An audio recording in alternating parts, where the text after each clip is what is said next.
Welcome to the tar education friends. Target allrounder के tar education में मैं प्रकाश कुमार आप सभी का स्वागत करता हूं। दोस्तों, आज है 7 मार्च 2022। देखेंगे अब तक के सभी महत्वपूर्ण करंट अफेयर्स। चूंकि संडे को डेली करंट अफेयर क्लास नहीं होता है टार एजुकेशन पे, तो हम लोग पिछले 2 दिन के करंट अफेयर्स आज सुबह सोमवार 7 मार्च 2022 को सभी महत्वपूर्ण करंट अफेयर्स देखेंगे। साथ में देखेंगे ये सभी एक्स्ट्रा फैक्ट्स जो आपको औरों से आगे रखेगा। इस क्लास का पीडीएफ आप टार एजुकेशन के इन सभी सोशल मीडिया प्लेटफॉर्म्स और टार एजुकेशन के वेबसाइट पर विजिट करके पीडीएफ और अन्य बहुत सारे स्टडी मटेरियल प्राप्त कर सकते हैं। सभी का लिंक नीचे डिस्क्रिप्शन बॉक्स में दिया हुआ है। दोस्तों, प्रश्न यहाँ हिंदी इंग्लिश दोनों में है, ऑप्शंस भी हिंदी इंग्लिश दोनों में है। आपसे आग्रह है कि क्लास को अंत तक अटेंड करें, तभी आपको इस क्लास का महत्व पता चलेगा। तो चलिए बिना देर किए शुरू करते हैं आज का क्लास। पहला प्रश्न है, recently who has resigned from the post of additional solicitor general of India. हाल ही में किसने भारत के अतिरिक्त सॉलिसिटर जनरल के पद से इस्तीफा दे दिया है? सही जवाब है अमन लेखी। अमन लेखी ने भारत के अतिरिक्त सॉलिसिटर जनरल के पद से इस्तीफा दे दिया है। और इसके बारे में कुछ और जानते हैं। भारत के अतिरिक्त सॉलिसिटर जनरल, जिसे शॉर्ट में एएसजी कहते हैं, भारत के कानून अधिकारी जिन्हें भारत सरकार का तीसरा रैंक वाला वकील माना जाता है। अर्थात भारत सरकार का ये अपना वकील होते हैं जो सरकार की तरफ से जो भी स्टेटमेंट देना होता है किसी मुद्दे पर, किसी विषय पर, तो ये देते हैं। एक होते हैं सॉलिसिटर जनरल और एक होते हैं एडिशनल सॉलिसिटर जनरल, जो होते हैं अतिरिक्त सॉलिसिटर जनरल हिंदी में। अभी केंद्रीय कानून और न्याय मंत्री कौन है? श्री किरण रिजिजू हैं, ये भी याद रखिएगा। आइए सुप्रीम कोर्ट में ये लोग होते हैं, तो सुप्रीम कोर्ट के बारे में जान लेते हैं। मुख्य न्यायाधीश अभी कौन है? एनवी रमन्ना है। सुप्रीम कोर्ट की स्थापना 26 जनवरी 1950 में। वर्तमान में भारत में कितने उच्च न्यायालय हैं? तो 25 उच्च न्यायालय हैं अभी अपने देश में। और ये जो 25वां उच्च न्यायालय अपने देश में बना, वो कहाँ बना? तो आंध्र प्रदेश के अमरावती में ये 25वां हाई कोर्ट भारत का बना था। चलिए, ये तो रहे एक्स्ट्रा फैक्ट्स, जहां से हम लोगों ने बहुत कुछ महत्वपूर्ण पॉइंट्स हमने देखा। अब देखते हैं ऑप्शन से। ऑप्शन से आपको प्रश्न पर ही आधारित कुछ महत्वपूर्ण करंट अफेयर्स अपडेट हम कराएंगे, जो आपके आगामी सभी परीक्षाओं के लिए काफी महत्वपूर्ण होंगे। ध्यान से सुनिए। बीएस येदियुरप्पा ये न्यूज में क्यों रहे हैं? तो इन्होंने भी इस्तीफा दे दिया है। और ये कौन थे? तो ये कर्नाटका के पूर्व मुख्यमंत्री रहे हैं। इन्होंने कर्नाटका के मुख्यमंत्री पद से इस्तीफा दे दिया था। उसके बाद से यहाँ पे कर्नाटक में नए मुख्यमंत्री कौन बने हैं, तो वो हम अभी आपको चर्चा करते हैं। देखिए, तो कर्नाटक की राजधानी कहाँ है? तो ये बेंगलुरु है। बेंगलुरु। कर्नाटक राज्य का स्थापना कब हुआ है? तो 1 नवंबर 1956 में, 1956 में। कर्नाटक के वर्तमान मुख्यमंत्री कौन है? तो बसवराज बोम्मई। बसवराज बोम्मई है। राज्यपाल कौन है कर्नाटक में वर्तमान में? गवर्नर कौन है? तो थावर चंद गहलोत, ये हैं वहाँ के राज्यपाल। तो ये ऑप्शन से आपको इतनी सारी जानकारी मिली। आगे है अगला ऑप्शन है अश्नीर ग्रोवर, ये न्यूज में क्यों रहे हैं? तो हाल ही में भारत पे के प्रबंध निदेशक पद से, अर्थात एमडी पद से इस्तीफा दे दिए हैं भारत पे से। कौन? अश्नीर ग्रोवर। अगला ऑप्शन है केवी सुब्रमण्यम, ये क्यों न्यूज में रहे हैं? तो ये भारत के मुख्य आर्थिक सलाहकार पद से इन्होंने भी हाल ही में इस्तीफा दे दिया है। तो ये सभी ऑप्शन से आपको ये सभी एक्स्ट्रा फैक्ट्स और ये ऑप्शन से भी इतने सारे फैक्ट्स हमने दिया। उम्मीद करता हूँ ये आपको पसंद आए होंगे, परीक्षा उपयोगी लगे होंगे। यदि लगे हैं तो प्लीज वीडियो को भी लाइक कर दें। अपनी कुछ सेकंड्स लास्ट में देकर, मैं नहीं कहूँगा कि अभी क्लास रोक कर कीजिए, लास्ट में ही अपना कुछ सेकंड देकर इस क्लास के को अपने अन्य एजुकेशनल ग्रुप सोशल मीडिया पर जहां भी आपकी जितनी पहुंच है वहां इसे जरूर शेयर करें। केवल एजुकेशनल ग्रुप और वैसे दोस्त जो लोग तैयारी कर रहे हैं उन्हीं को शेयर करेंगे, अन्य जगह करने की जरूरत नहीं है। और चैनल पर आप नए हैं या चैनल को अब तक सब्सक्राइब नहीं किए हैं तो अभी सब्सक्राइब बटन दबा दें और साथ में बेल आइकन भी दबा दें। और पहले से सब्सक्राइब कर लिए हैं, बेल आइकन दबा दिए हैं, तो आपको कुछ नहीं करना। आपका बहुत बहुत धन्यवाद। बस लाइक और शेयर जरूर करेंगे। दोस्तों, इतनी अपेक्षा हम आपसे करते हैं। इतनी मेहनत के बाद आप लोग से इतनी तो अपेक्षा हम कर ही सकते हैं और पूरा उम्मीद है आप लोग ये इसमें हेल्प करेंगे हमारी। चलिए, तो ये रही पहली प्रश्न। देखते हैं अगला प्रश्न क्या है। Who has been appointed as the chairman of telecom dispute settlement and appellate tribunal, अर्थात टीडी सैट, रिसेंटली, हाल ही में किसे दूरसंचार विवाद निपटान और अपीलीय न्यायाधिकरण के अध्यक्ष के रूप में नियुक्त किया गया है? सही जवाब है डी.एन. पटेल। डी.एन. पटेल को दूरसंचार विवाद निपटान और अपीलीय न्यायाधिकरण अर्थात टी.डी.सैट का अध्यक्ष बनाया गया है। चलिए इसके बारे में और कुछ जानते हैं। ये 4 साल के लिए इनको नियुक्त किया गया है दूरसंचार विवाद निपटान और अपीलीय न्यायाधिकरण टी.डी.सैट के अध्यक्ष पद पर। और ये दिल्ली उच्च न्यायालय के मुख्य न्यायाधीश डी.एन. पटेल ये रह चुके हैं और इन्हीं को इस पद पर नियुक्त किया गया है। और वे किनका स्थान लेंगे? तो ये न्यायमूर्ति शिव कीर्ति सिंह की जगह लिए हैं। ये पॉइंट भी आप याद रख सकते हैं।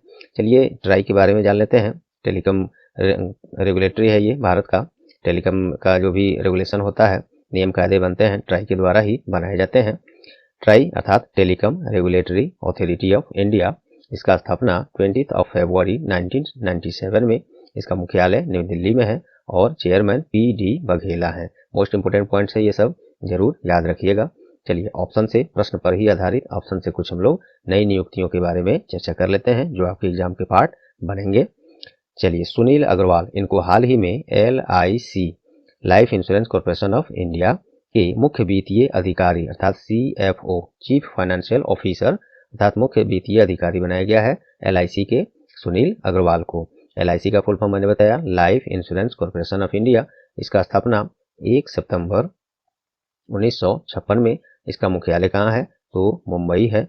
और LIC के अभी वर्तमान चेयरमैन कौन है? तो ये M.R. कुमार है। M.R. कुमार का हाल ही में कार्यकाल भी बढ़ाया गया है, ध्यान रखेंगे। विनीत जोशी, इनको हाल ही में CBSE के अध्यक्ष के रूप में पद पर नियुक्त किया गया है। CBSE अर्थात central board of secondary education, इसका फुल फॉर्म होता है। इसका स्थापना 3 नवंबर 1962 में 1962 में। इसका हेडक्वार्टर CBSE का कहाँ है? न्यू दिल्ली है। और इसके चेयरमैन कौन है अभी? तो विनीत जोशी, जिसकी चर्चा हम लोग कर रहे हैं। चलिए संजय पांडे, ये न्यूज में क्यों है? तो इनको हाल ही में मुंबई पुलिस कमिश्नर बनाया गया है अर्थात मुंबई पुलिस आयुक्त के रूप में नियुक्त किया गया है। किनको? संजय पांडे को। महाराष्ट्र की राजधानी है मुंबई, मुंबई पुलिस की कमिश्नर बने हैं संजय पांडे। तो महाराष्ट्र के बारे में देखते हैं। राजधानी मुंबई हो गई। महाराष्ट्र राज्य का स्थापना 1 मई 1960 में, 1 मई 1966 में। इसके अभी वर्तमान मुख्यमंत्री कौन है? उद्धव ठाकरे हैं। राज्यपाल कौन है? तो भगत सिंह कोश्यारी। ये सभी फैक्ट्स आप याद रखेंगे। दूसरे प्रश्न से हमने इतने सारे फैक्ट्स दिए आपको ऑप्शन से, और ये सब उम्मीद करता हूँ पसंद आए होंगे। चलिए नेक्स्ट है, recently the famous Australian bowler of the cricket world अर्थात क्रिकेट जगत के जाने माने ऑस्ट्रेलियन बॉलर का हाल ही में निधन हो गया है, पास्ट अवे, हाल ही में निधन हो गया है। उनका नाम क्या है? तो ये इनका नाम है शेन वॉर्न। सभी लोग को ये याद जरूर होंगे, आप लोग इनके मैच को देखे ही होंगे। काफ़ी अच्छे बॉलर थे, अभी इनका उम्र भी नहीं था उस। चलिए खैर, रेस्ट इन पीस, जिसे आप लोग मैसेज में अक्सर रीप लिखते हैं। बहुत लोग को रीप का फुल फॉर्म नहीं मालूम होगा। इसका मतलब होता है रेस्ट इन पीस। दूसरी भाषा में, हिंदी में हम लोग ओम शांति कह सकते हैं, या हम लोग कहते हैं ईश्वर उनकी आत्मा को शांति दे, वही है ये।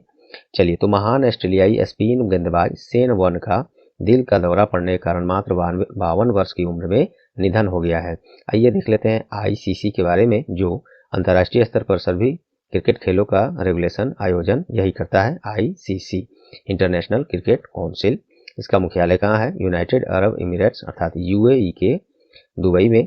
और UAE ये जो दुबई है, बहुत लोग UAE के राजधानी के रूप में मान लेते होंगे, वो नहीं है। चलिए, इसकी राजधानी कहाँ है? मैं तो कई प्रश्नों में पहले बताया जा चुका है और यहाँ हमें मालूम है, लेकिन जानबूझकर मैं नहीं बता रहा हूँ कि ताकि आपको, जिन लोगों को नहीं याद है, वे लोग सर्च करके कमेंट करें और हमें भी बताएं और खुद भी इसे हमेशा के लिए याद कर लें। UAE की राजधानी कहाँ है? कैपिटल कहाँ है? चलिए बताइए। दुबई नहीं है, दुबई बहुत लोग इसको मान लेते हैं। तो ICC का मुख्यालय दुबई है। इसकी स्थापना 15 जून 1909 में। इसके चेयरमैन ग्रेग बार्कले हैं और CEO कौन है? जियोफ एलार्डिस हैं। चलिए, ये तो रहे एक्स्ट्रा फैक्ट। आइए ऑप्शन से देखते हैं। प्रश्न पर आधारित ही ऑप्शन से कुछ अपडेट हम लोग करते हैं। हेमानंद बिस्वाल, क्योंकि ये ओबिचुअरी पर आधारित ये प्रश्न है, देहांत पर, तो ऑप्शन से भी हम लोग कुछ हाल फिलहाल के ओबिचुअरी देहांत पर आधारित ही प्रश्न ऑप्शन के थ्रू जानेंगे। सभी इंपोर्टेंट है, देखिए ध्यान से। हेमानंद बिस्वाल, ये हाल ही में इनका निधन हुआ है। ये कौन है? तो ये उड़ीसा राज्य के प्रथम आदिवासी मुख्यमंत्री थे, इनका हाल ही में निधन हुआ है। उड़ीसा राज्य के प्रथम जनजातीय या आदिवासी मुख्यमंत्री कहिए, हेमानंद बिस्वाल, इनका निधन हो गया है। उड़ीसा राज्य का राजधानी कहाँ है?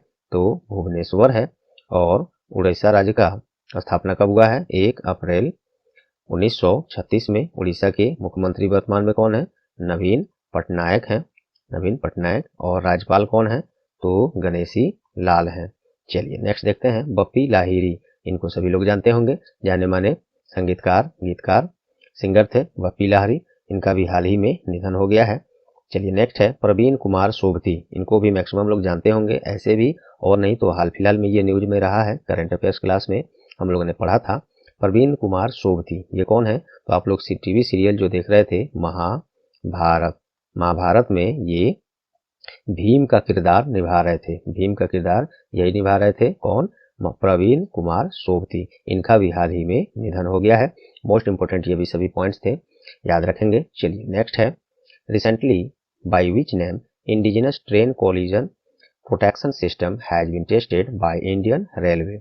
हाल ही में भारतीय रेलवे के द्वारा किस नाम से स्वदेश निर्मित ट्रेन टक्कर सुरक्षा प्रणाली का परीक्षण किया गया है? तो इसका सही जवाब है कवच। कवच नाम से ये स्वदेशी बना हुआ है ट्रेन टक्कर सुरक्षा प्रणाली, इंग्लिश में इसको ट्रेन कोलिजन प्रोटेक्शन सिस्टम कहते हैं।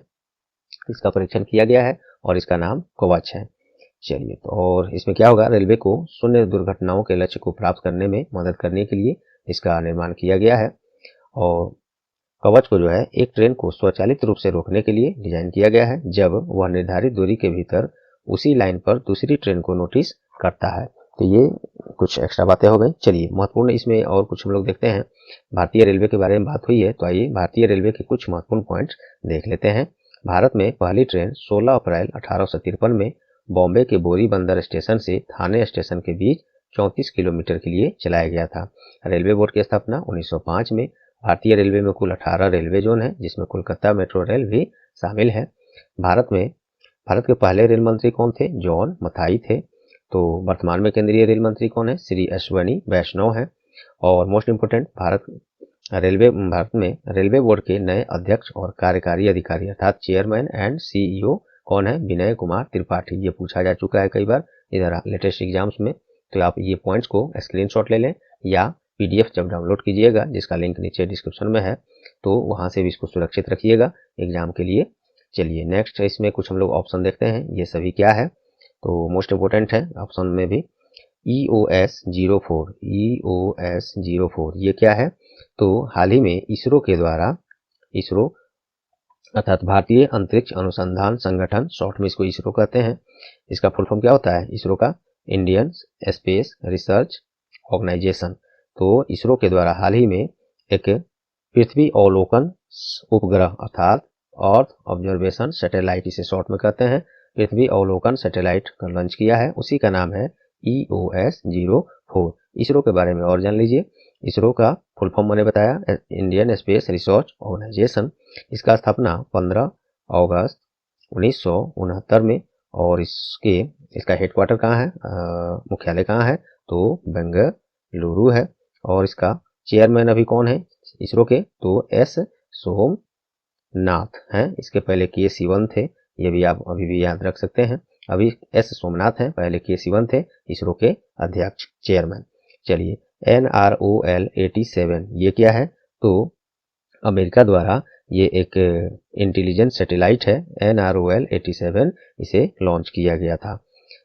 अमेरिका का एक अंतरिक्ष एजेंसी है, प्राइवेट अंतरिक्ष एजेंसी है, क्या नाम है उसका? स्पेस एक्स, सभी लोग वाकिफ होंगे इससे। स्पेस एक्स के द्वारा इसे लॉन्च किया गया था। स्पेस एक्स के मालिक, फाउंडर और सीईओ कौन है?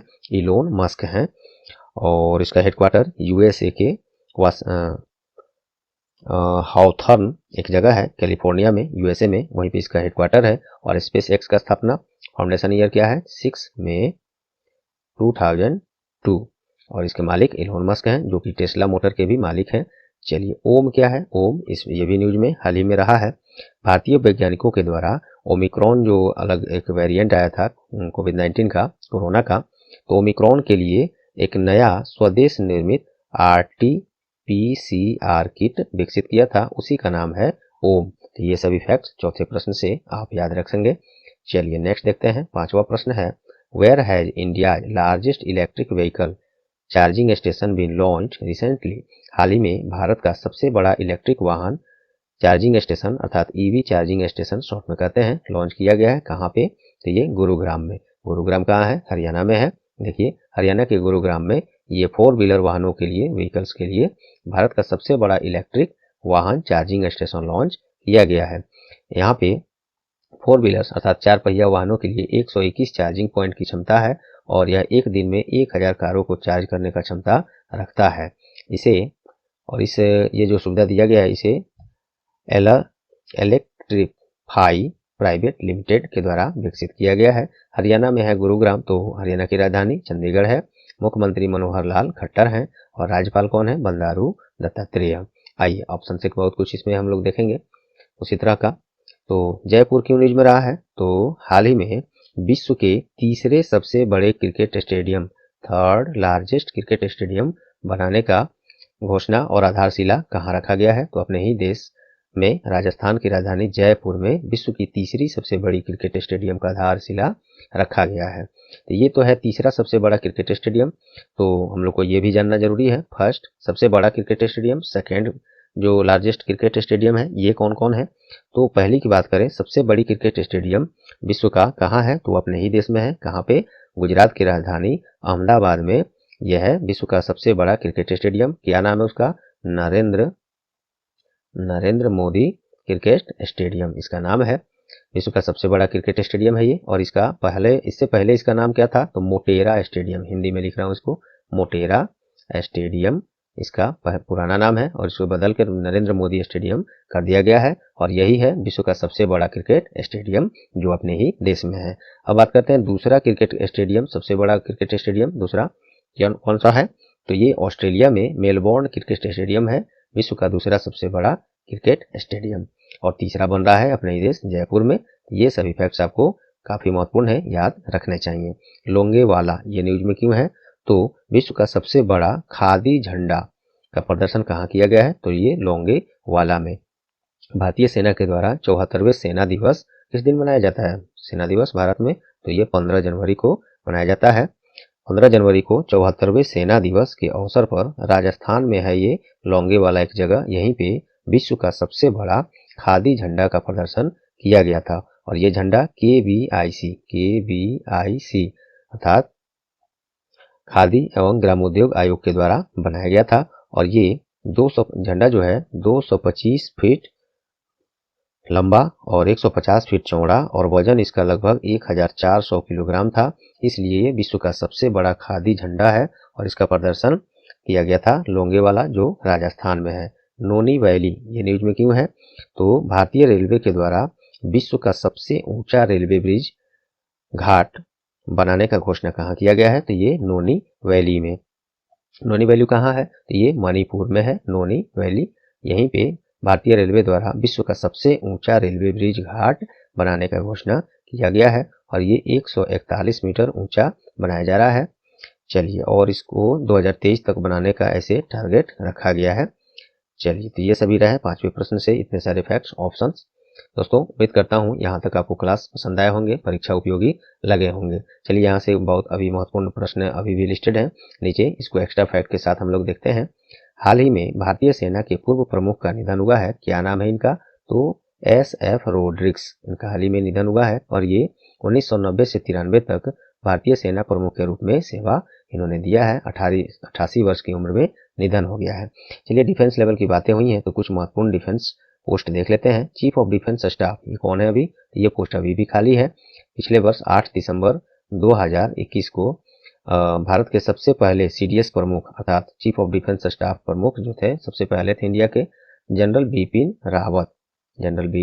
रावत। इनका एक हेलीकॉप्टर क्रैश में दुखद घटना था, उसमें इनका निधन हो गया था। तब से ये पोस्ट अभी भी खाली है। लेकिन CDS ये जो चीफ ऑफ डिफेंस स्टाफ है, इसका एक कमेटी होता है, chief of defence staff committee. इसके प्रमुख बनाए गए हैं ये मनोज मुकुंद नरवणे को। इन्हीं को chief of defence staff committee का चेयरमैन बनाया गया है, जो ऑलरेडी ये सेना प्रमुख है, चीफ ऑफ आर्मी स्टाफ है, general Manoj Mukund Naravane. Indian air force के चीफ कौन है अर्थात वायुसेना प्रमुख कौन है, तो एयर मार्शल विवेक राम चौधरी। इनके पहले कौन थे, RKS भदौरिया थे, ये याद रख सकते हैं।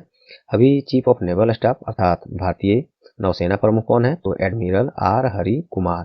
इनसे पहले कौन थे, करमवीर सिंह थे, ये भी आप याद रख सकते हैं। चलिए नेक्स्ट क्वेश्चन देखते हैं। Recently, who has been announced by BCCI as its official partner for Tata IPL 2022? हाल ही में BCCI के द्वारा टाटा IPL 2022 के लिए किसे अपना ब्रांड ऑफिशियल पार्टनर बनाया है BCCI ने। ये रुपे कार्ड जो हम लोग यूज करते हैं आजकल, उसी को बनाया है पार्टनर, ऑफिशियल पार्टनर BCCI के द्वारा। और ये national payment corporation of India अर्थात NPCI के द्वारा लॉन्च किया गया है रुपे कार्ड। और इसमें क्या हम लोग देख सकते हैं, हाँ IPL जो हो रहा है इस बार होगा 2022 में, ये 15वां संस्करण है। और इस पहले तो T20 ये Paytm T20 IPL Indian premier league के नाम से जानते थे, अब लेकिन इसे टाटा IPL 2022 के नाम से जानेंगे। 15वां संस्करण होगा इस बार 26 मार्च 2022 से भारत में ही मुंबई और पुणे में आयोजित किया जाएगा। चलिए BCCI के बारे में देख लेते हैं। जैसे एक बार ऊपर हमने बताया था ICC इंटरनेशनल क्रिकेट काउंसिल, ये अंतर्राष्ट्रीय स्तर पर क्रिकेट खेल का आयोजन कराता है। उसी तरह ये BCCI है जो भारत देश में अपने भारत में जितने भी क्रिकेट गेम का आयोजन होता है वो BCCI के द्वारा ही किया जाता है, अर्थात board of control for cricket in India. इसका स्थापना 4 दिसंबर 1928 में। इसके प्रेसिडेंट कौन है, सौरभ गांगुली हैं जो 39वें क्रम के प्रमुख हैं। और सेक्रेटरी कौन है BCCI में, जय शाह हैं जो वर्तमान गृह मंत्री, केंद्रीय गृह मंत्री। और भारत में एक नया मंत्रालय बना है सहकारिता मंत्रालय, इंग्लिश में उसको कोऑपरेटिव मिनिस्ट्री कहेंगे। इन सब के मंत्री श्री अमित शाह के पुत्र हैं जय शाह, जो BCCI के सचिव हैं, सेक्रेटरी हैं। चलिए NPCI जो इसी के द्वारा रुपे कार्ड लॉन्च किया गया है, इसके बारे में भी जान लेते हैं, काफी महत्वपूर्ण है, ध्यान से देखिए। NPCI अर्थात national payment corporation of India, यह रिजर्व बैंक ऑफ इंडिया और इंडियन बैंक एसोसिएशन अर्थात IBA शॉर्ट में जिसे आप लोग कहते हैं, इन दोनों के संयुक्त प्लेटफॉर्म है NPCI। इसका स्थापना 2008 में हुआ था, मुख्यालय मुंबई में है, MD एंड CEO दिलीप अबसे हैं। ये सभी फैक्ट्स आपको याद रखने होंगे। चलिए नेक्स्ट है, on which day world obesity day has been celebrated, या सेलिब्रेटेड नहीं कहेंगे, यहाँ पे ऑब्जर्व्ड सही से फिट कर रहा है, ऑब्जर्व्ड। तो हाल ही में किस दिन विश्व मोटापा दिवस मनाया गया है, तो ये 4 मार्च को मनाया गया है।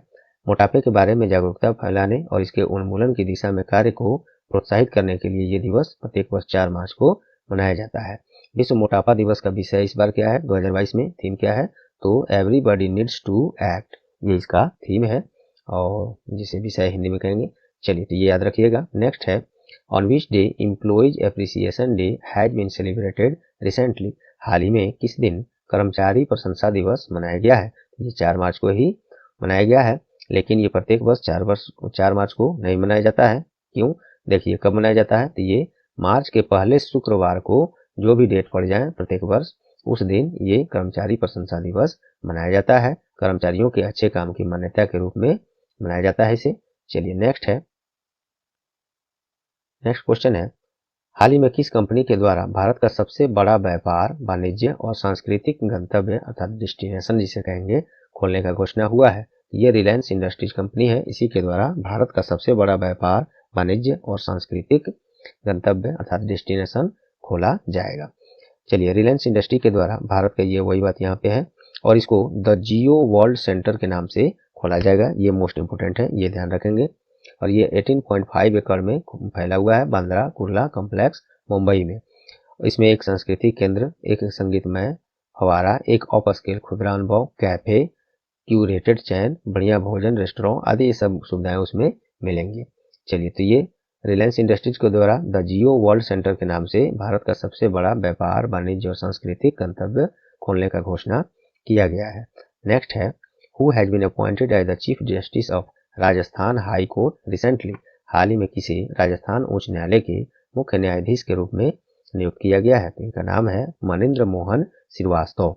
ये प्रश्न राज्य स्तरीय परीक्षाओं में ज़्यादा महत्वपूर्ण होंगे जो राजस्थान में होंगे, अन्य जगह उतने महत्वपूर्ण नहीं है, लेकिन हाँ इसमें कुछ जो मैं दूंगा वो महत्वपूर्ण है। तो राष्ट्रपति रामनाथ कोविंद ने ये मनिंद्र मोहन श्रीवास्तव को राजस्थान का अगला उच्च न्यायालय का मुख्य न्यायाधीश बनाया गया है। और ये राष्ट्रपति के द्वारा उच्च न्यायालय में मुख्य न्यायाधीश की नियुक्ति भारतीय संविधान के अनुच्छेद 223 के द्वारा प्रदत्त शक्ति का उपयोग करके राष्ट्रपति इनका नियुक्ति करते हैं किए हैं। राजस्थान की बात हुई है तो राजधानी जयपुर है। इस राज्य का स्थापना 30 मार्च 1949 में मुख्यमंत्री अशोक गहलोत हैं और राज्यपाल कलराज मिश्रा हैं। चलिए नेक्स्ट देखते हैं। हाल ही में महिला एवं बाल विकास मंत्रालय के द्वारा महिलाओं के मानसिक स्वास्थ्य में सुधार के लिए कौन सी परियोजना लॉन्च किया गया है? तो ये है स्त्री मनोरक्षा परियोजना। महिलाओं के लिए मानसिक स्वास्थ्य में सुधार के लिए ये स्त्री मनोरक्षा परियोजना लॉन्च किया गया है। और महिला और बाल विकास मंत्री कौन है? श्री स्मृति जुबिन ईरानी है। श्रीमती लगा दीजिए। स्मृति जुबिन ईरानी है इसके मंत्री। चलिए क्वेश्चन ऑफ द डे देखते हैं आज का दोस्तों। क्वेश्चन ऑफ द डे है who has been appointed as the Chief Financial Officer CFO of Life Insurance Corporation of India recently?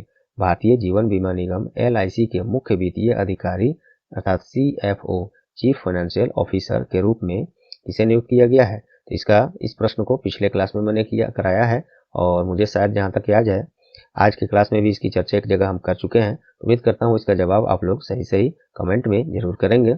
इसके अलावा आपका कोई सुझाव है, कमेंट है, क्लास में कोई बदलाव चाहते हैं, कुछ और परिवर्तन चाहते हैं या अच्छा है, भला है, बुरा है, जो भी इसके बारे में आप कमेंट करके जरूर बताएं ताकि हम लोग इसमें अगर कोई कमी हो रही है या कुछ और अधिक चाहिए तो हम लोग इसको इम्प्रूव कर सकें। आपके कमेंट का इंतजार इसके लिए भी हमें रहेगा। चलिए तो दोस्तों उम्मीद करता हूँ आज का ये क्लास आपको परीक्षा उपयोगी लगे होंगे।